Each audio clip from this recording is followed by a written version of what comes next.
আসসালামু আলাইকুম। আমরা ন্যারেশন করছিলাম। তো যা হোক আমরা একটু দেখি বোর্ডে আমরা কি লিখেছি। I said to him Anika is a good student. আমি তাকে বলেছিলাম যে আনিকা একজন ভালো স্টুডেন্ট। এর আগে আবারও বলে রাখি, যদি কখনো কোনো ডিরেক্ট ন্যারেশনকে ইনডিরেক্ট করতে হয় খুব বেশি মাথায় রাখতে হবে। প্রথমে এর অর্থ বুঝতে হবে, এরপরে দেখতে হবে ওটা কোন সেন্টেন্সে আছে, কেন সেন্টেন্স জানা জরুরি।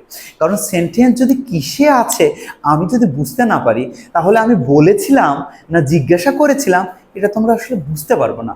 অর্থ ঠিকভাবে বোঝার জন্য, ঠিকভাবে এই নারেশনটা করার জন্য সেন্টেন্সটা অনেক বোঝা জরুরি।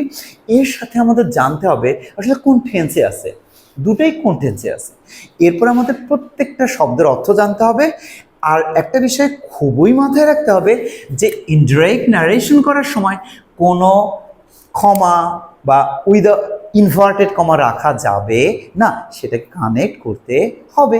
আর কানেক্ট করার সময় অবশ্যই ইনভার্টেড কমা তুলে দেওয়ার পরে আমরা ন্যাচারালি একটা কানেক্টর ব্যবহার করব। আই সেড টু হিম, এর আগে আমরা পড়েছি, আমি তাকে বলেছিলাম Anika is a good student, Anika একজন ভালো স্টুডেন্ট।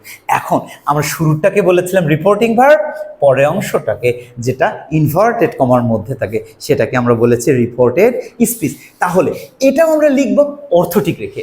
আমি তাকে বলেছিলাম, এর ইংরেজি এটা কি আমি তাকে জিজ্ঞাসা করেছিলাম, আমি আশ্চর্যের সাথে কিছু বলেছিলাম, আমি কি এখানে দোয়া করেছিলাম না, তাহলে সেই অর্থটাই আমরা লিখবো যা হয়।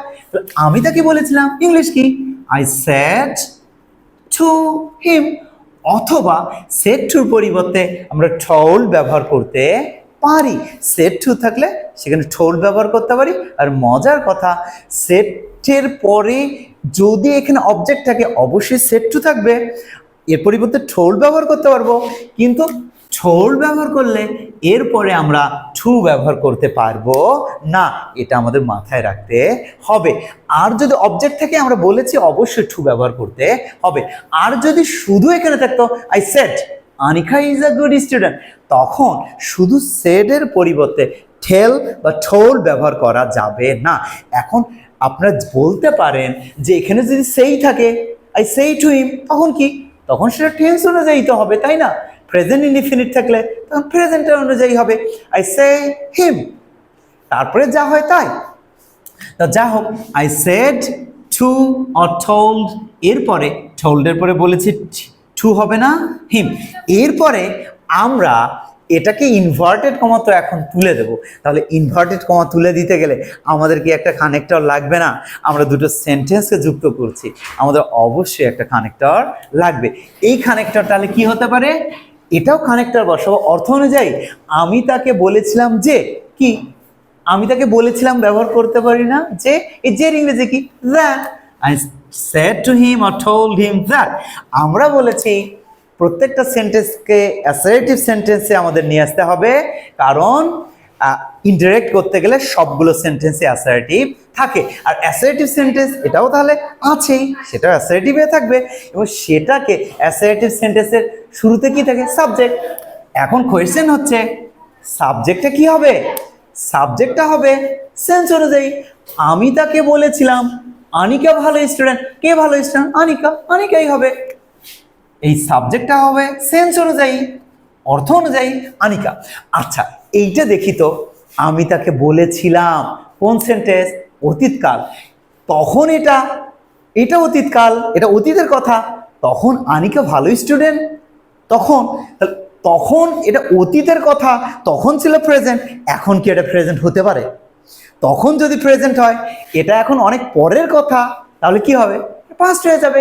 এটা কি কোনো রুল? না। অর্থটাকে ঠিক করার জন্য আমাদের রিপোর্টিং ভার্ব যদি ফার্স্ট থাকে, তাহলে রিপোর্টেড স্পিচের টেন্সের চেঞ্জ হয়ে যায়। কেন? আমরা অনেক সময় এটাকে মুখস্থ করি, এখানে মুখস্থ করার কিছুই নাই। সেটা হচ্ছে টেন্সটা চেঞ্জ হয়ে যায় অর্থটাকে ঠিক রাখতে। তখন এটা ছিল বর্তমান, এখন তো এটা অতীতে বর্তমান ছিল, তাহলে এখন কি? এখন অতীত। তাহলে কি হয়ে যাবে? সিম্পল প্রেজেন্ট হয়ে যাবে first. Anika present tense first হবে, আনিকা ওয়াজ আ গুড স্টুডেন্ট, যা আছে বাকি তাই থাকবে এবং ফুল স্টপ। তাহলে কি দাঁড়াচ্ছে? I said to him Anika is a good student, I said to him or I told him that Anika was a good student. পরেরটা আমরা একটু দেখি। I said to him I was writing. আমি তাকে বলেছিলাম আমি লিখছিলাম। এটা কি ইন্টারোগেটিভ সেন্টেন্স না? তাহলে এটার অর্থ ঠিক করে রেখি। I said to him, I said আমি তাকে বলেছিলাম, ওই তাই। I said to or told him আমি লিখছিলাম। কে লিখছিল? আমি লিখছিলাম, I। তাহলে এইটা ফার্স্ট কন্টিনিউয়াস টেন্স। আচ্ছা, এইটা তখন ছিল ফার্স্ট কন্টিনিউয়াস টেন্স, এখন কি? তখনই এটা অতীত, তাহলে এখন বেশি অতীত হয়ে গেছে, তাহলে এটা ফার্স্ট কন্টিনিউয়াস হয়ে যাবে ফার্স্ট পারফেক্ট কন্টিনিউয়াস। আমাদের কোশ্চেন আসতে পারে ফার্স্ট কন্টিনিউয়াস কেন ফার্স্ট পারফেক্ট কন্টিনিউয়াস হয়ে গেল? কারণ এটা তখন, এটা অতীতকালের ঘটনা, অতীতকালেই এটা ছিল অতীত, তখনই এটা লিখছিল। এখন এটা কি বেশি অতীত হয়ে গেছে, আর বেশি অতীত হয়ে গেলে সেটা কি হয়ে যায়? পারফেক্ট হয়ে যায়। ফার্স্ট কন্টিনিউয়াস হয়ে যাবে first perfect. What is the construction of first perfect tense? Had, subject had, তারপরে থাকবে বিন, অ্যান্ড ভার্বের যে সাথে আইএনজি সেটাও থাকবে। I had been writing. তাহলে কি আছে? I said to him I was writing. I said to or told him. ও এখানে অবশ্যই ইনভার্টেড কমা উঠে গিয়ে কানেক্টর বসবে এবং সেটা এখানে বসছে। অর্থ ঠিক রেখে আমি তাকে বলেছিলাম যে that I had been writing. সবাই ভালো থাকবেন। আসসালামু আলাইকুম।